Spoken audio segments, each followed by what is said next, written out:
از طرف جمعیت معیوبان شهر دوشنبه تا در مجمع ما اکثر قید تفریش معیوبیت دارد.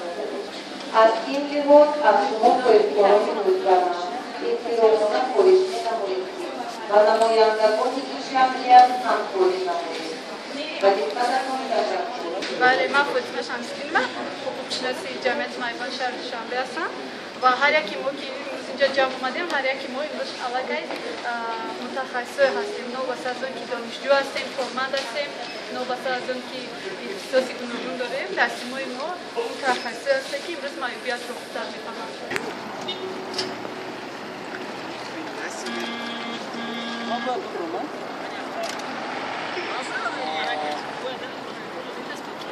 Doamna, nici la mangiare travail de jour, dar m-au tot la net asta o dată că sunt soci mai mare ca un dar nu. Dan tot dani hola da afta نمیدونم. برای که میسو بچه‌شون در نظر کامرا. क्या वो मिसो बेसिनी बांसो दा थाना शुरू किस कभी तो मिसा अलुशिया का सना खुशी तो दा बिशी एक्सोजन Hayır uzma майсканам майбон тосну гайрат член правления общества инвалидов города Душанбе имконият. Вот мы сегодняшние наши акции проводим для того, чтобы привлекать наш общий общественность и наше руководство республики и других организаций, чтобы они обратили внимание больше на жизнь и деятельность инвалидов. В основном мы хотим, чтобы сейчас, как сейчас в Душанбе идет большим ходом строительства не только общих жилых предприятий, строительства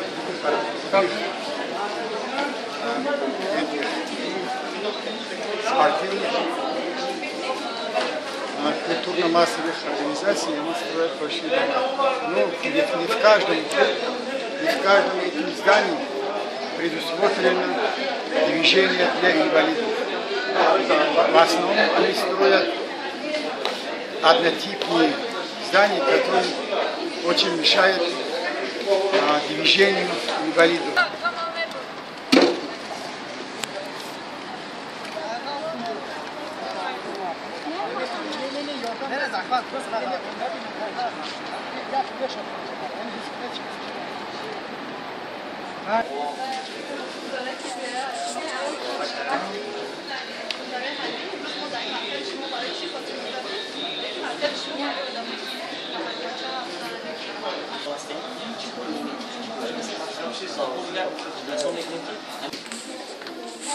سلام علیکم. از تشکیلات جمعیت معیوبان من نظر و روشنا استودی ورزش های وزن برداری میباشم.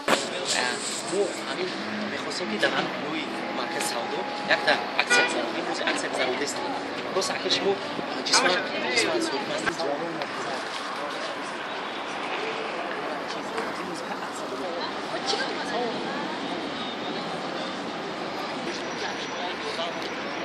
خد باز یک ورس می‌ذاره التماس این یک وقت نیست راست شما بیرون راست تو را ایستادم نیست یک وقت کس می‌کنی استاش نبازه انا کش تو نزن انا کو باید کش باید یک بالونش کتیو هیچ حالی وقتی کش کو یک تاکسی کش کو میتونی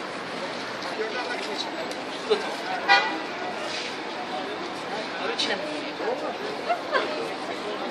یک شما همچنان پاندوس نمی‌کنی اگر پاندوس نباشد گوریج بینوش نمونده یا که ممکن نیست اگر مثال روشه باشه میتونه اگر نباشد چی نمیتونه بعد باید چی در اومده میتونه خریداری کرده میتونه ما اگر نگو کسی